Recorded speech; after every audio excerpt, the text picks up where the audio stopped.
When will my life take a turn for the better?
is short, so eat, drink, and be merry.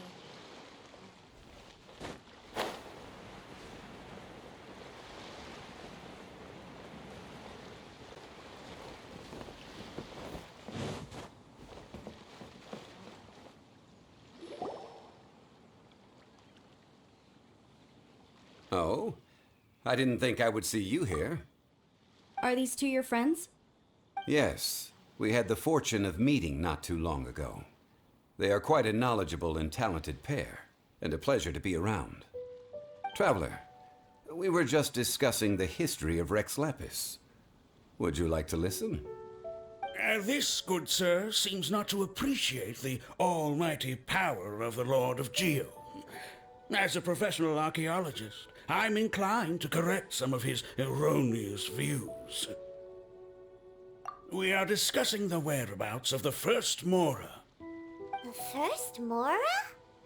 As everyone knows, the Lord of Geo taught the ancient people of Liyue the craft of smelting, creating goods that allowed them to develop trade with the early nations of that time.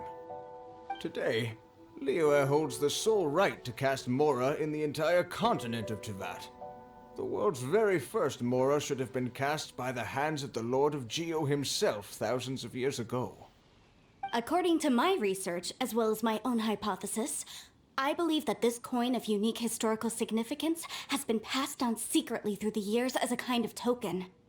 For example, perhaps the Qixing who control the Liyue use it in some kind of unknown ceremony they hold when they come to power. No. My research indicates that the first Mora coin is not such a simple thing. Mora is a catalyst. This we all know.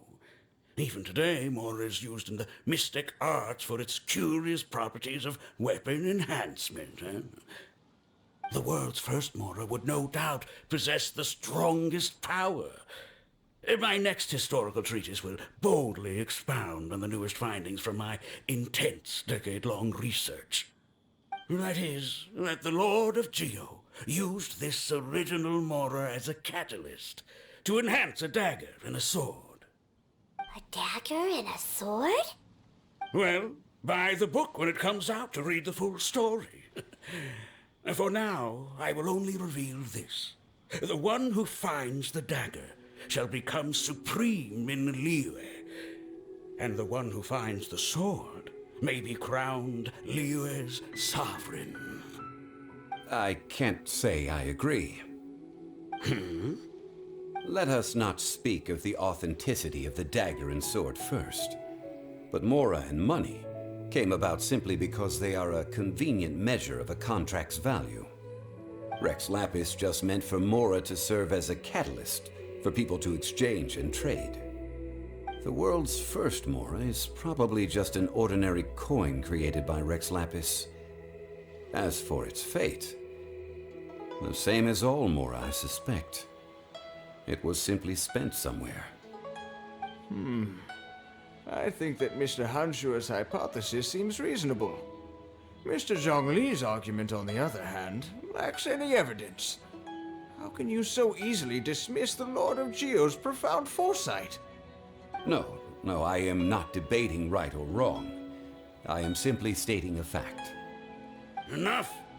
Do you think you understand the Lord of Geo more than me? I know but little about history, and I wouldn't dare to brag. But discussion is meaningless if everyone has the same opinion, no? Well then, answer me this. Long ago, when Liyue Harbor was being constructed, the Lord of Geo taught the people how to build houses.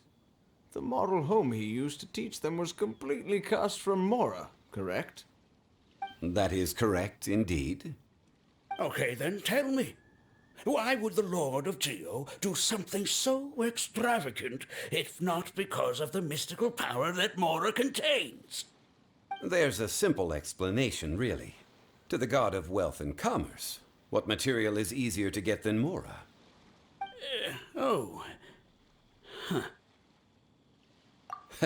I mean, I am talking about Rex Lapis. Excuse me, sir. I have some questions about archaeology. Can we find somewhere quiet to chat? I mean, if it's okay with you. Oh, it's no problem at all. But may my friend accompany us? Perhaps they could be of some help. Of course. They can come if that's what pleases you, sir. Let's go. Drink and be merry.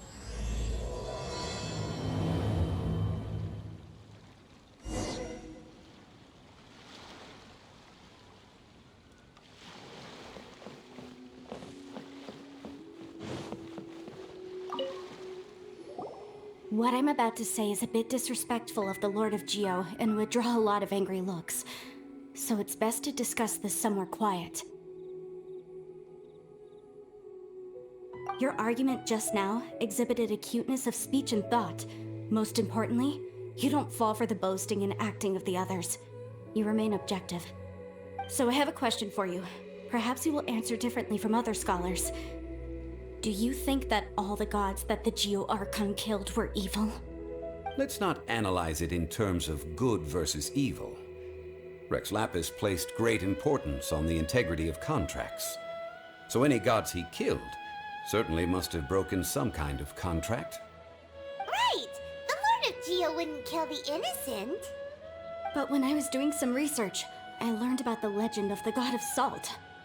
The god of salt, Havria, was a very kind god, but she encountered Morax one day in battle. Morax used a rather underhanded trick to assassinate her. What? No way! This bit of history is a long story. But you may not like the truth when you hear it. Don't worry, please tell me what you know. This event, I've already searched for answers for a long time. No, it's just... Where should I begin? Over here, Mr. Zhongli. I've been looking for you. So you're over here all this time. Put down your weapon and stay back. Otherwise, Paimon's reporting you to the Millilith. First of all, I'm not holding a weapon. There's no need to overreact now. I'm simply an archaeological researcher from Snezhnaya. I'm not here for trouble. The Fatui say that every time. But this time, I registered with the Liyue Ministry of Civil Affairs. I could show you the official documentation if you want to see it. I will be conducting an archaeological survey here, the results of which will all be shared with the ministry. I heard that Wangsheng Funeral Parlor had a consultant named Zhang Li, with immense knowledge of ancient history and archaeology. So I paid Wangsheng Funeral Parlor a handsome amount to hire Zhang Li as my own consultant while I'm in town. So you mean to say that this is work for the Wangsheng Funeral Parlor, yes? Well, since it's work, I don't have a choice. A consultant of the Wangsheng Funeral Parlor must respect their duty. Of course you would be such a reasonable man. Well then, let's head out now, shall we? Wait, if you were studying archaeology, can I go too? I am also a scholar in this field, so I can help. That will give us a chance to continue the topic we were just discussing. Oh, and you should tag along too. This experience may be of help to you on your future adventures. It is a story from before the rise of the Seven. Although the god of salt has already perished, it will still be a meaningful experience for your journey. Wait. This is an archaeological expedition, not a tour group. That's too many people. But this friend of mine has a treasure-finding talent, surpassed by no one. It will surely be of great help to us. Oh? What talent? If my friend espies a treasure chest, they will absolutely find a way to open it. Hey, Paimon's good at that too. Well, that is quite enticing. All right then. Well, let's go. There's no time to waste. When the Overlord of the Vortex was crushed by the Jade Chamber recently, perhaps something of interest was washed ashore. An ancient artifact would be good. Traces of ancient activity would be great. But a piece of the god's limb would be even better. Who knows what surprises we may find.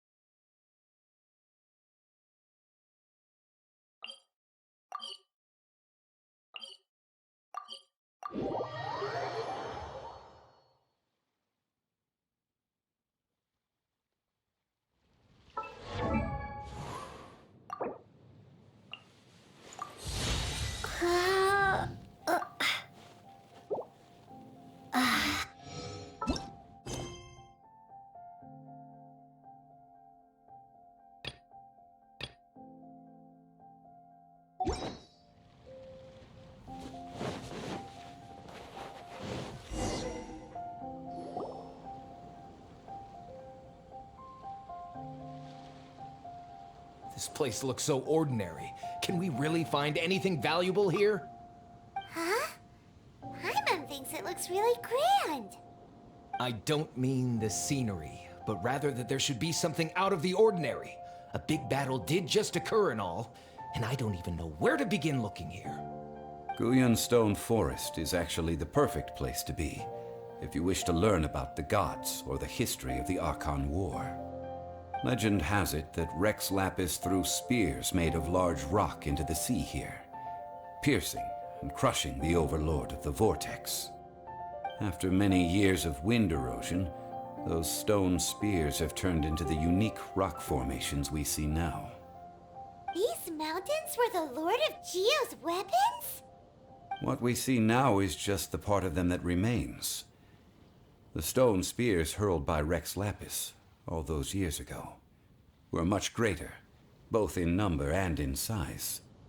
But due to the different angles they landed at, their large centers of mass, erosion by seawater, and years of gravity, many of them have been completely swallowed by the sea.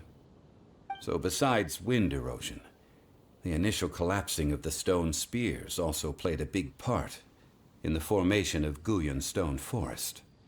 Well, a god able to fight one so powerful as Rex Lapis was certainly very strong in its own right. Indeed. This is where the value lies in research at Guyan Stone Forest. Most of the objects from that time were lost to the sea. But the gigantic waves created by the overlord of the vortex have given those sunken objects a chance to see the light of day again. So you're saying that if we look carefully, we'll be able to get very, very rich. I mean, rich with archaeological knowledge and historical value, yes? That's all I seek in life. Well, since we brought so many people, I think it would be best to split up and look. Okay then. I will go with my friend here. Although I have a smattering of knowledge in various disciplines, when it comes to archaeology, I can't compete with the expert here. Huh? Me? What's the matter? This is your profession. Why are you so surprised? I get it. I'll escort him then. Okay. If we find anything valuable or rare, let's meet on the shore opposite from here. The ancient god probably left behind lots of elemental marks. Following them should make our search much easier. Well, go ahead then. Use your elemental sight to look for any marks.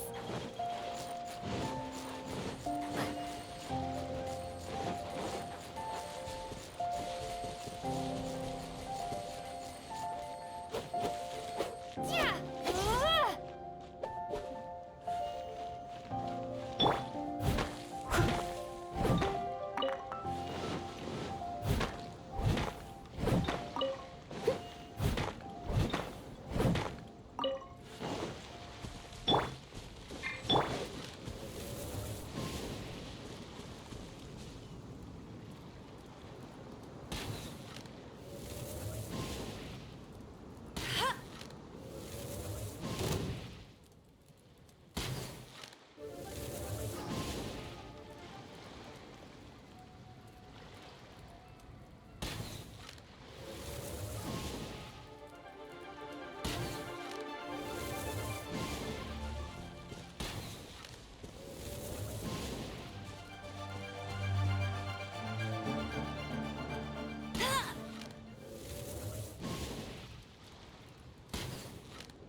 I'll race you there!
Guyan Stone Forest is a place where a god was defeated, and its remnants still affect the area to this day.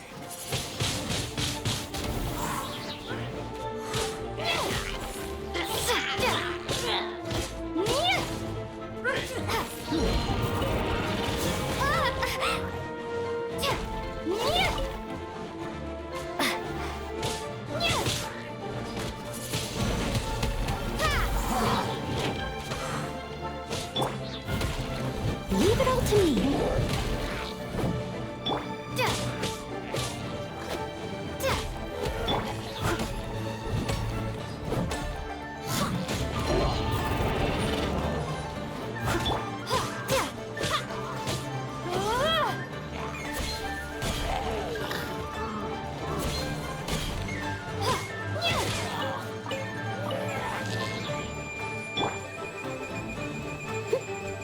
I must leave no stone unturned. Yeah.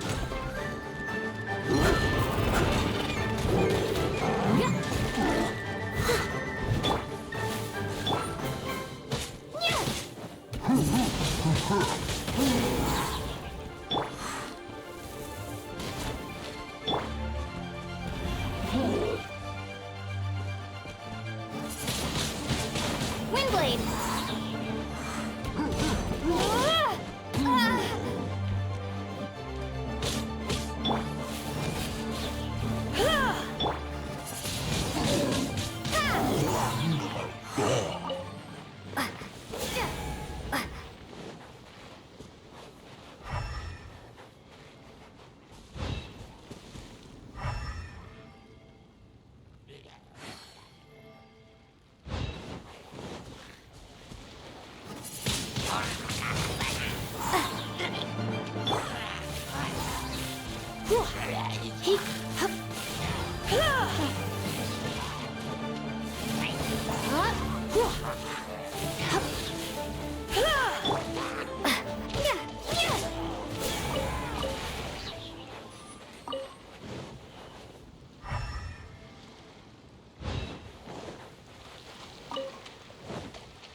They're gathering together here.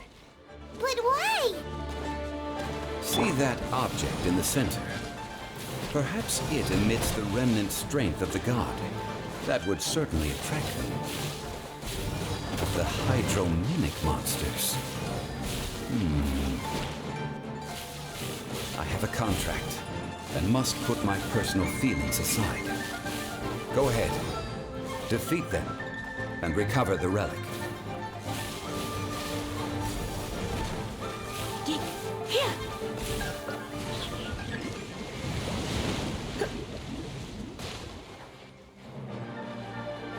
You're in for a little shock. Leave it all to me. Windblade! As a dutiful maid would.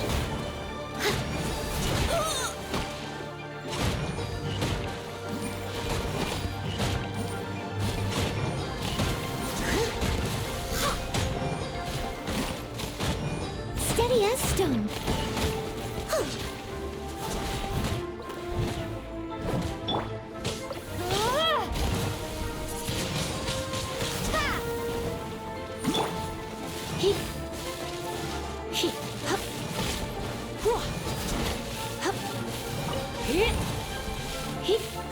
Come a little closer.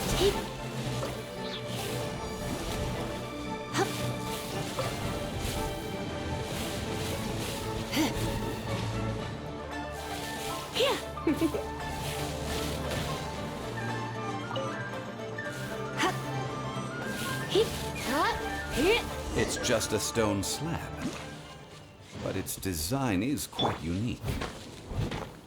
This should be enough to garner some information. Let's head back.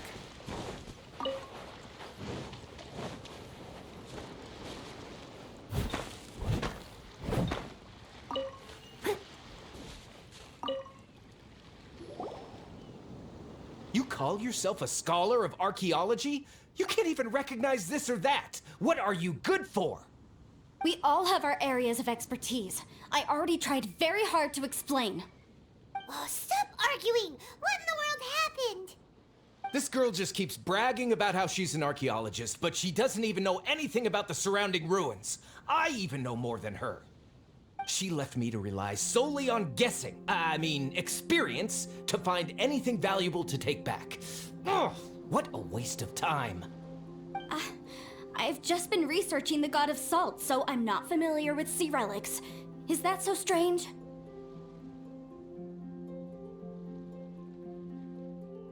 And you kept asking about how much Mora everything is worth. Can the value of relics only be measured in Mora? Isn't measuring their value in Mora the easiest way? This also matches the traditions of Liyue, does it not? Now, calm down. No need to make a fuss. We were able to bring back some intriguing objects. Let's have a look.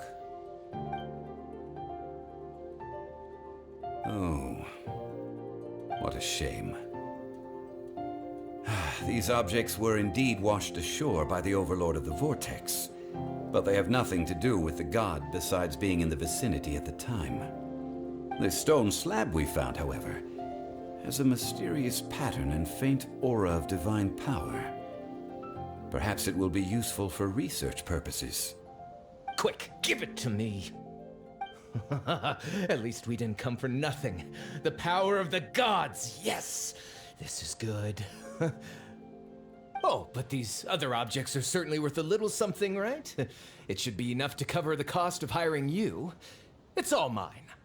So, it's only valuable for research if there are remnants of divine power on it? Not at all. My quest to uncover the history of the god of salt is because history can tell us about culture and beliefs. But you're just trying to use archaeology to get rich. Nonsense! I'm a professional archaeology researcher from Snezhnaya. I swear, if I'm lying, may the Lord of Geo strike me down. Oh, by the way, you probably don't want to sell that teacup. Oh? Why's that? That's not an ancient teacup. It's part of Ningguang's collection. It must have fallen here along with the Jade Chamber. So unless you want to mess with the Qixing... Ah, I see. What a shame. It was of such high quality, too. See? You do want to sell these objects! But, so what? Why can't I pursue wealth both intellectual and material? Don't be so simple-minded. All right, then. No need to stay here any longer. I'm rather quite intrigued by the God of Salt, too, actually. Let's go to Saltarai next.